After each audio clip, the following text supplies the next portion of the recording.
প্রিয় দর্শক বন্ধুরা, আজকে আপনাদেরকে দেখাচ্ছি শতবর্ষী একটা বটগাছ, যেটা ফরিদপুর জেলাধীন সালথা থানার অন্তর্গত বড়খাটদিয়া গ্রামের বিস্তৃত মাঠের মধ্যবর্তী স্থানে অবস্থিত।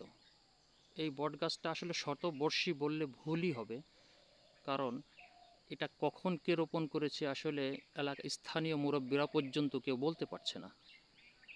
এই বটগাছটার দুটি অংশ, একটা হলো পাকড় গাছ, একটা হলো বট গাছ। তো দুটি অংশ আসলে আপনি যখন পাতার দিকে খেয়াল করবেন, দুটি অংশ আপনার পরিলক্ষিত হবে, কিন্তু মূল কাঠামোতে যখন আসবেন তখন কিন্তু আর আপনি এটা বুঝতে পারবেন না আসলে কোনটা বট গাছ আর কোনটা পাকড় গাছ। তৎকালীন সময়ে যে রোপণ করেছিল, হয়তো এই ধারণা থেকেই, কুসংস্কার থেকে যেভাবেই হোক, এটা নাকি তখনকার প্রচলন ছিল বট গাছ এবং পাকড় গাছের বিবাহ অনুষ্ঠিত হয়। এরকম প্রচলন মানুষের মধ্যে থেকে থাকে। যখন বর্তমান সময়ে দেখা যায়, হ্যাঁ, দিনাজপুর অঞ্চলের মধ্যে ব্যঙ্গে ব্যঙ্গে বিবাহ হয়, যখন তাদের খরা অনুভূত হয় এবং অনাবৃষ্টি হয়, তখনই তারা এই ব্যঙ্গে ব্যঙ্গে বিবাহ করে।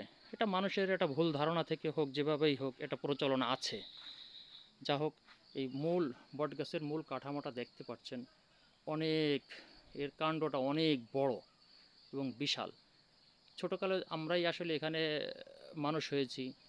হ্যাঁ, ছোটোকালে যখন অতি বৃষ্টি হতো এবং রোদ হতো, তখন বৃষ্টি হলেই বটগাছের ছায়াতলে আমরা আসতাম। এটা পত্রপল্লব দ্বারা আচ্ছাদিত থাকতো, বৃষ্টির ফোঁটা নিচে পড়তো না।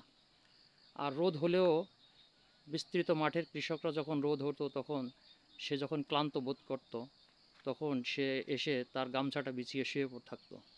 কিন্তু এখন একটু আধুনিক পদ্ধতিতে গামছা বিছানোর প্রয়োজন হয় না। দেখেন, সমস্ত কৃষকরা মিলে একটা কাজ করেছে, যেটা বট গাছের নিচে সুন্দর শোয়ার ব্যবস্থা করেছে, ওখানে পানির ব্যবস্থা করেছে।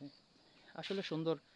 এই বট গাছে নিচে আসলে নিজের মনটা একটু মানে প্রশান্তি অনুভূত হয়, এবং সার্বক্ষণিকই এই বট গাছের মধ্যে পাখির কলকাকলি, কিচিরমিচির শব্দ শুনতে পাওয়া যায়, যেটা অত্যন্ত সুমধুর লাগে।